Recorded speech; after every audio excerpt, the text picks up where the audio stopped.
Hi guys, welcome to this first tutorial looking at the NBA combined data. Today we are going to go through a null intercept model and a one-way ANOVA. What I'm going to do is I'm going to take you through the dataset, I'm going to visualize the dataset, and then we're going to see how the models are built and what they look like on the dataset. So first of all, what you need to do is open up the data file and the NBAC viz file. I've already done that. So first of all, let's go over to the data file. And this is the data that we're going to use today. You can see there's 7 columns of NBA combined players' physical qualities. We have the season that they were in the combine. We have the player name, the position they were assigned to when they did the combine, and then 4 physical quality measures. We're going to focus on column G, which is the jump height, and we're also going to focus on the season and the position. So the player name and then all the 3 other physical qualities don't really matter for what we're going to do, but you can use them to perform a few of your own analyses following on from these tutorials if you so wish. And when you look at this data, it doesn't really mean a lot in terms of, you've just got numbers there and seasons there. So probably the easiest way to start to understand it is to visualize it. And in NBAC Viz, what I've done is I've started to visualize the data for you so you can see everything that we're going to do. Now, what I've done here is I've given each of the positions a color. We're going to focus on a couple of those, which are the bright colours, and a couple of them have got the same colour because we're not going to focus on them too much. And then I've plotted every data point for every season as well, just so you can see the differences there. So, it's you can make a couple of assumptions from this data in that, for example, season 3 has got much more closely distributed data. There's no outliers like in season 2 or in season 1 or even season 10. You could also potentially say that, for example, season 9 might have a lower average jump height than season 1. And we're going to talk through all of that as time goes on. Let's move over to SAS now. So just load up welcome.oda.sas.com and log yourselves in like I've done here. We're going to open up SAS Studio.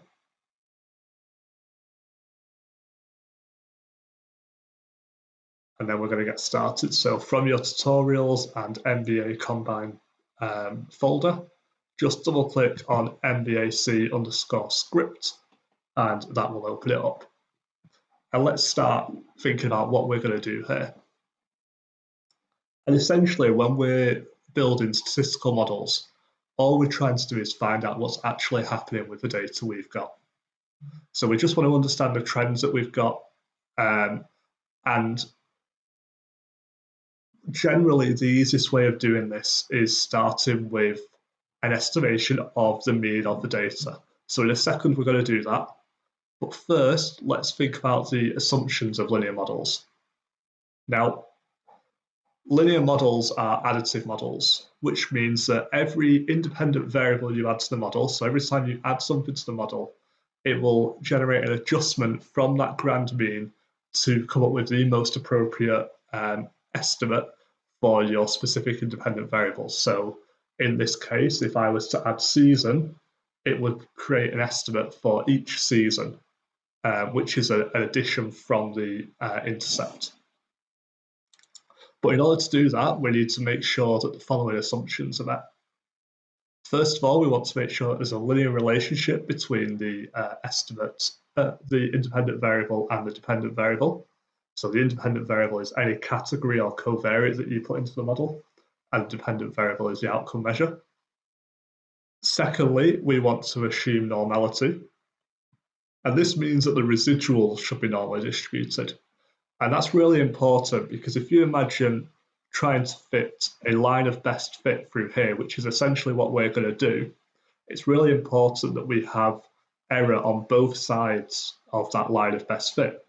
Because if we don't, essentially it's going to be too high, which is not going to be a line of best fit for these guys, or if it's too low, it's not going to be a line of best fit for these guys up at the top.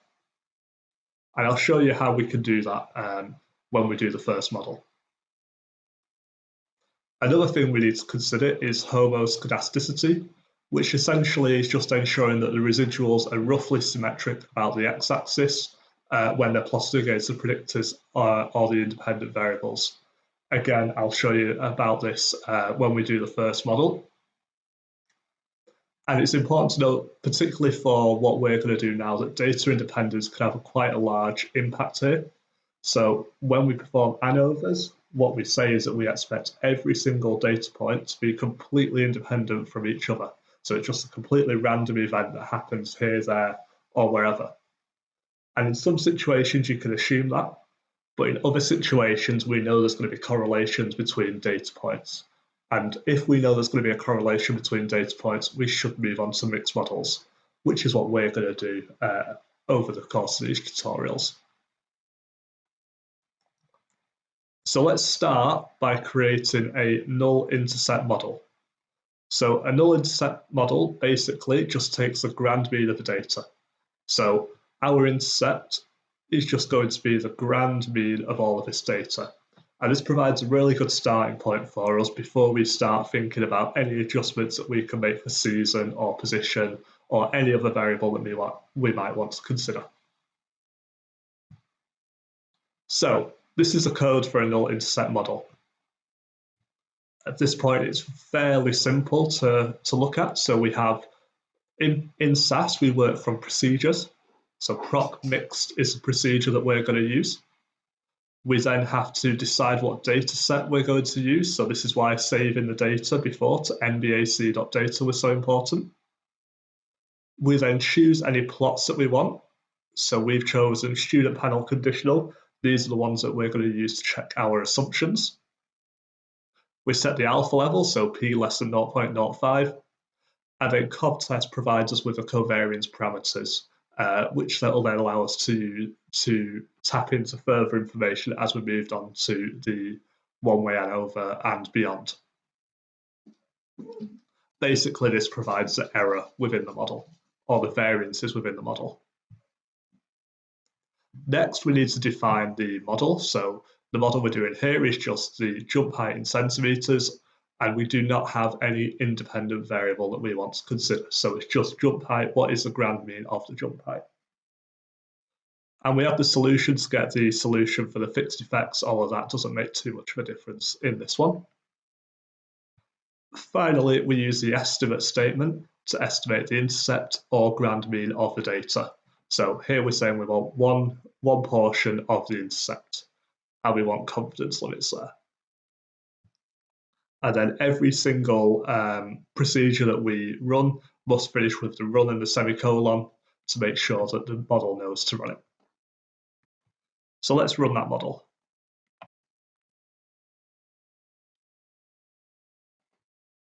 First thing that you should always do is check the log, and we can see there's no errors, there's no warnings, which is obviously a good sign. I don't tend to worry too much about the other notes. They just tell you different bits and bobs about how long it took, when you actually did it, and they're not particularly important for this tutorial. Next up, onto the results tab. And the results tab gives you loads of information about the model itself. So first up, you can see the different some different characteristics of the model. So for example, we know the dependent variable is jump _ centimeters, and we know that the data set we used is nbac.data because we set them. And it tells you a little bit about the estimation method, the covariance structure, etc., etc.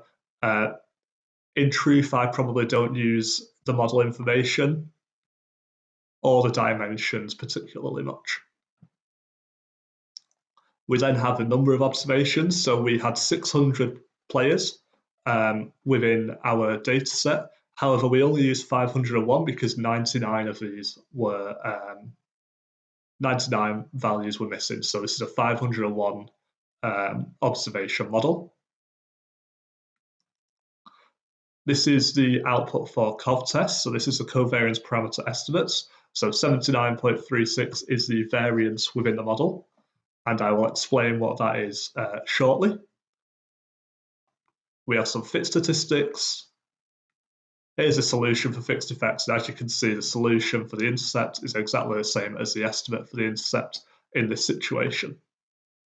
So the grand mean of this data is 90.51 centimeters. And finally, we've got some studentized residuals, which will help us to understand how well distributed this data is. So first of all, if we look at this residual one here, what we can see is the mean is predicted here across the x-axis, at 0 on the y-axis, and then this 2 represents the difference from the mean that is expected. And you can see that there is quite a good spread in terms of both sides of the mean. Perhaps there's slightly more below, and you can see that in terms of this normal distribution here, but generally the data is really well normally distributed. Similarly, on the quantile plot, you can see that in general the data goes all the way along the diagonal line. I'd probably prefer it if this side skewed upwards rather than down. If both sides skew down, it indicates a small amount of skew, or a large amount if they come down here. But I'm not too concerned by that. So I'd say this model is generally appropriate for the data that we've got. Now, we said the estimate for the intercept was 90.51. So what I'm going to do now is show you what that looks like on here.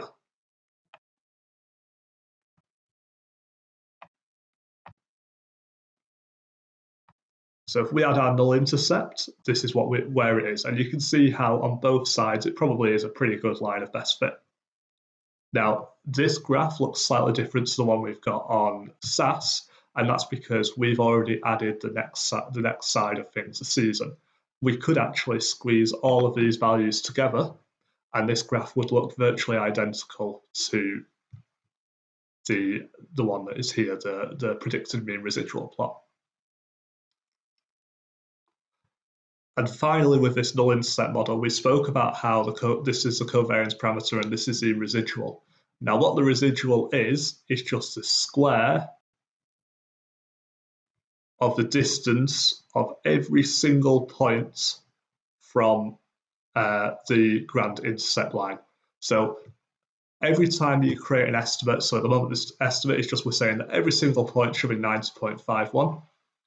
We take the difference from that and square it, sum all of them up, and that gives you the variance within the model. And this is the variance. So if we square root that, we could get the standard deviation, and that will become important at a later point. It's important to know that this variance is sometimes called the error term, and calling it the error term sometimes makes people think that it's not actually that useful. Whereas if we start to think of this as standard deviations or variances that could be square rooted into standard deviations, later on in the videos, it's going to become really helpful to use this to try and estimate differences between individuals or positions or seasons or groups.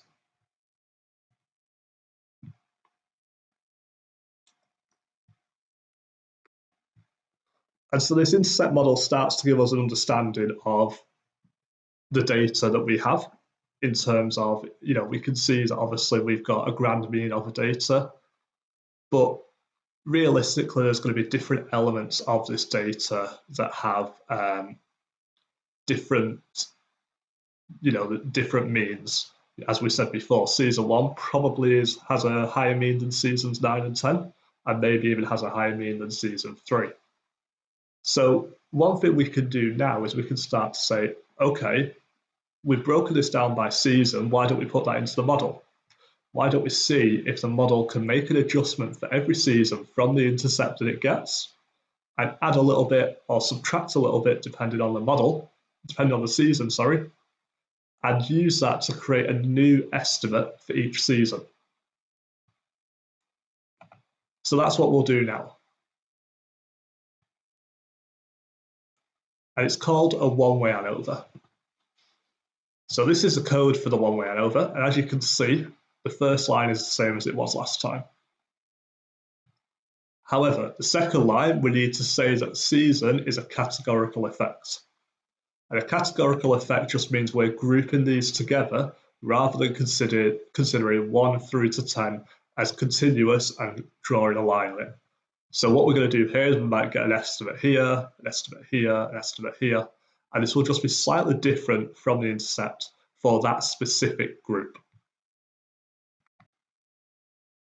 We then put season into the model, and this is where solution will become important, and you'll see soon.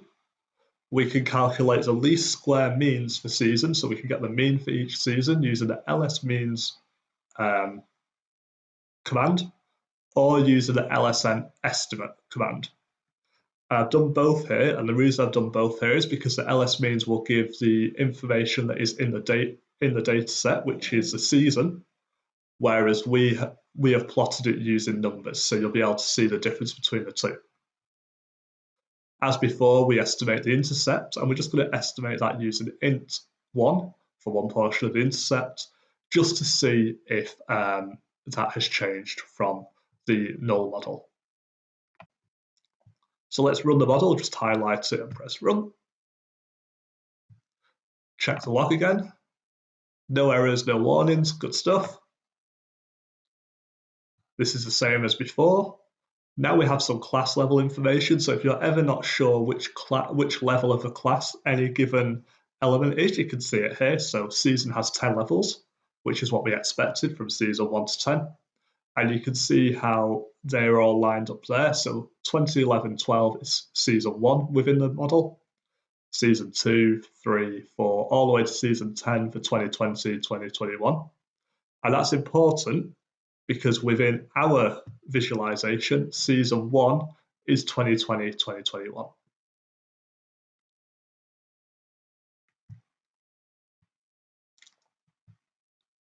Here we have the dimensions and the observations, covariance parameters again, and now the solution for fixed effects looks different. And what you can see is we have an intercept estimate, which is different from what we were given before.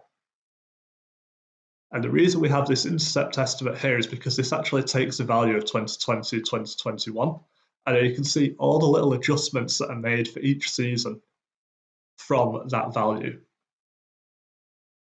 That's how the model works out the fixed effects.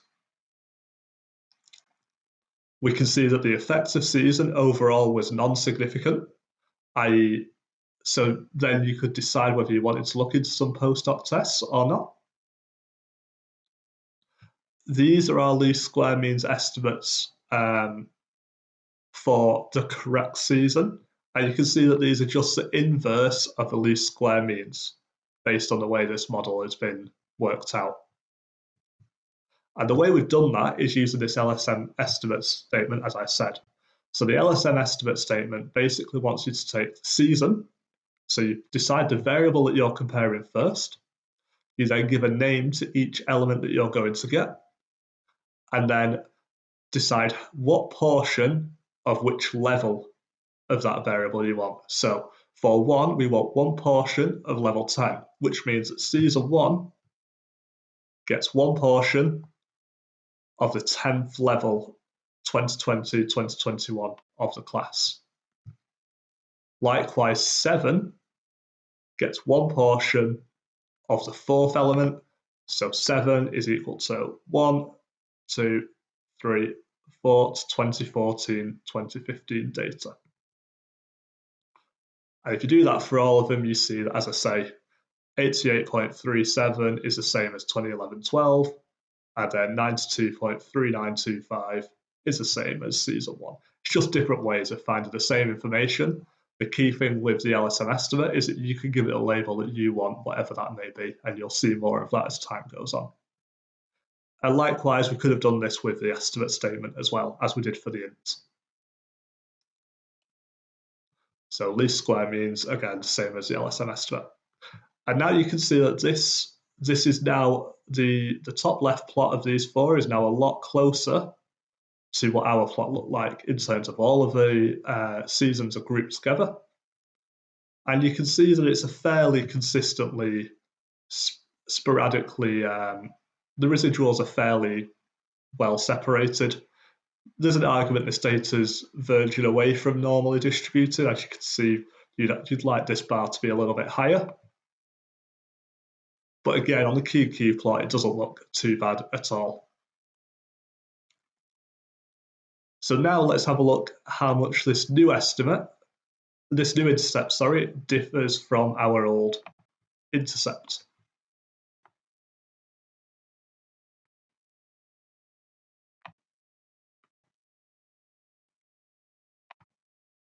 And as you can see, they're virtually identical. So let's take our new intercept and add the means to it. So start looking at the means.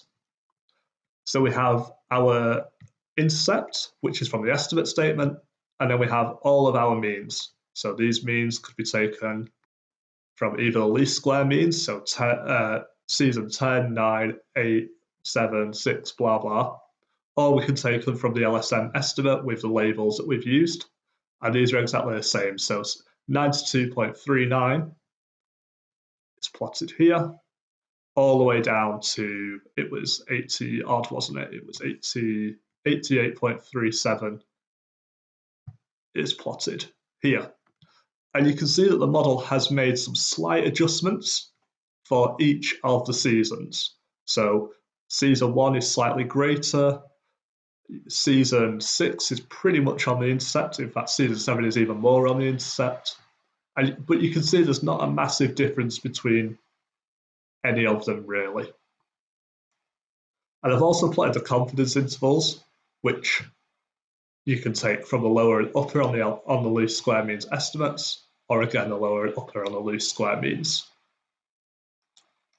And these confidence intervals tell us that the mean could be anywhere within this band if we performed the experiment 100 more times. The mean would be within that band 95 times out of the 100. And we use the mean and the confidence intervals to figure out any statistical significance values.